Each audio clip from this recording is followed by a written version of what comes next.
Assalamualaikum warahmatullahi wabarakatuh. Selamat siang untuk kita semua. Baik, pada kesempatan ini saya akan memaparkan materi mengenai sel. Yang pertama, pengertian sel. Sel merupakan unit organisme terkecil yang menjadi dasar kehidupan. Semua fungsi kehidupan diatur dan berlangsung di dalam sel. Makhluk hidup tersusun dari satu sel tunggal atau uniseluler, misalnya bakteri dan lain-lain, atau dari banyak sel, yaitu multiseluler. Makhluk hidup uniseluler adalah makhluk hidup yang hanya memiliki sebuah sel tunggal, sedangkan multiseluler adalah makhluk hidup atau organisme yang memiliki lebih dari satu sel. Yang berikut, struktur sel. Struktur sel terbagi menjadi dua kelompok utama, yaitu sel prokariotik dan sel eukariotik. Sel prokariotik berasal dari bahasa Yunani dan karion. Pro artinya sebelum dan karion artinya inti. Jadi sel prokariotik berarti sebelum inti. Bagian dalam sel prokariotik disebut sitoplasma. Sel prokariotik tidak memiliki nukleus sejati karena bahan intinya masih tersebar di dalam sitoplasma dan sebelum diselubungi oleh membran inti. Yang kedua, sel eukariotik. Sel eukariotik termasuk golongan yang memiliki struktur lebih maju, yaitu sama dengan sel tumbuhan dan binatang. Eukariotik sebagai kelompok organisme yang sel-selnya mengandung nukleus dan dikelilingi oleh membran nukleus.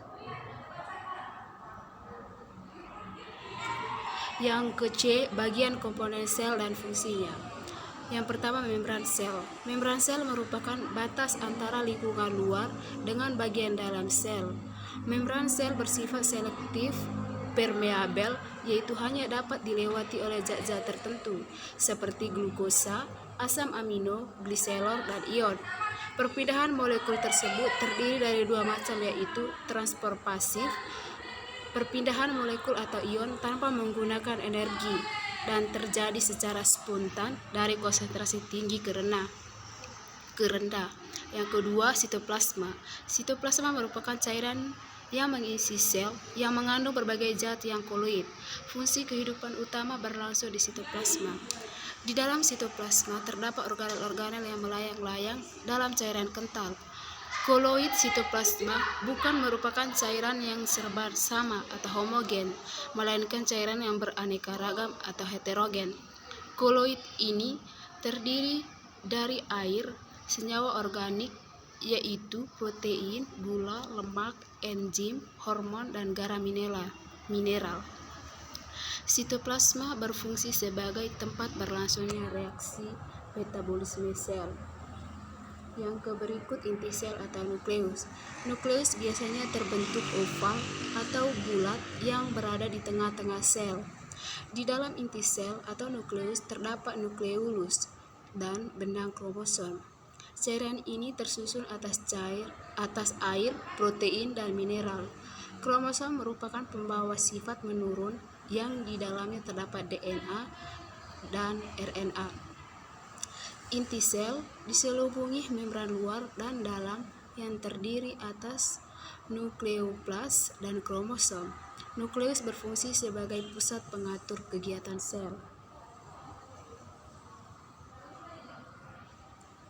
Yang berikut, retikulum endoplasma. Retikulum endoplasma yaitu struktur benang-benang yang bermuara di inti sel atau nukleus. Ada dua jenis retikulum endoplasma, yaitu retikulum endoplasma kasar dan retikulum endoplasma halus. Retikulum endoplasma berfungsi menyusun dan menyalurkan zat-zat ke dalam sel atau alat transportasi zat-zat dalam sel. Fungsi retikulum endoplasma kasar adalah mengumpulkan protein dari dan ke membran sel, sedangkan fungsi retikulum endoplasma halus adalah untuk mensintesis lipid, glikogen, kolesterol, dan gliserida. Yang berikut, ribosom. Ribosom berbentuk butiran-butiran bulat yang melekat sepanjang retikulum endoplasma. Ada pula yang soliter atau hidup sendiri terpisah, yang bebas di sitoplasma.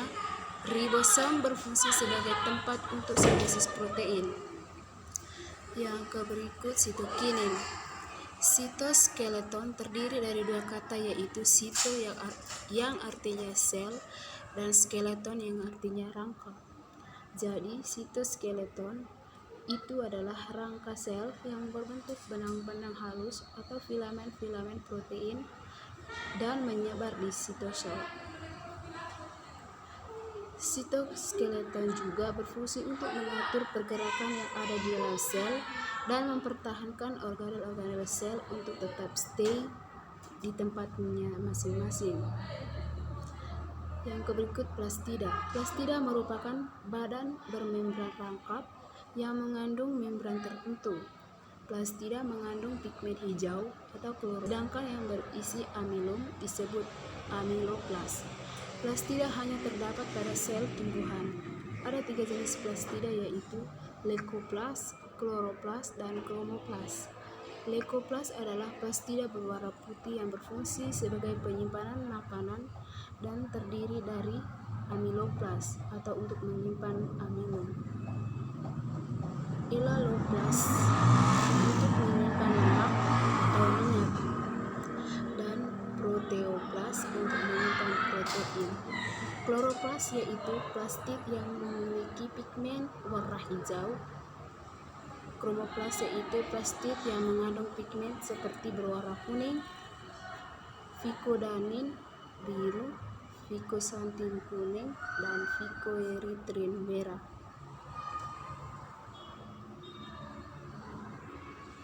Yang berikut badan mikro.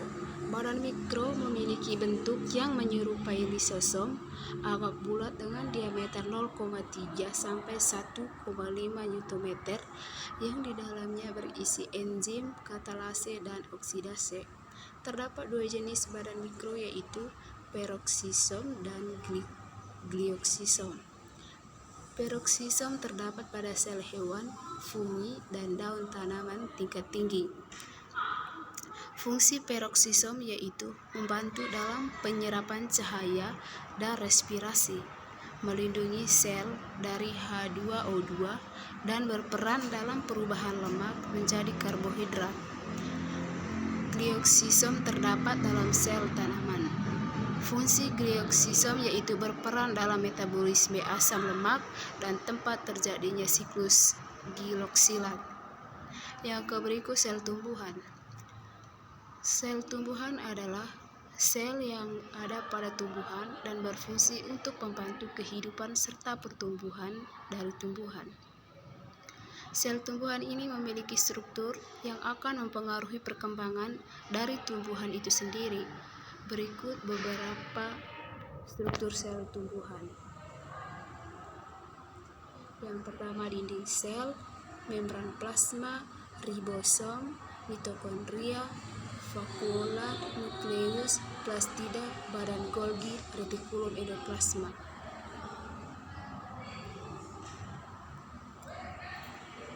Yang berikut sel hewan. Sel hewan adalah sel eukariotik yang berfungsi sebagai penyusun dari jaringan hewan serta sebagai penunjang dari pertumbuhan hewan. Sama halnya dengan sel tumbuhan, sel hewan juga memiliki struktur di antaranya nukleus, retikulum endoplasma, membran sel, sitoskeleton, mikrofilamen, peroksisom, ribosom, lisosom, mikrotubulus, sentriol, badan Golgi, mitokondria. Yang berikut perbedaan sel hewan dan tumbuhan. Pada sel tumbuhan terdapat dinding sel, vakuola yang berukuran besar, dan plastida yang membedakan dengan sel hewan. Sel hewan berbeda dengan sel tumbuhan. Sel hewan tidak memiliki dinding sel sehingga bentuk sel hewan tidak tetap seperti sel tumbuhan. Pada sel hewan panjang, sentrisol tidak memiliki membran, DNA, dan RNA. Sentrisol berfungsi membentuk perlengkapan pembelahan sel. Sentrisol merupakan struktur yang hampir sama dengan tubuh basal.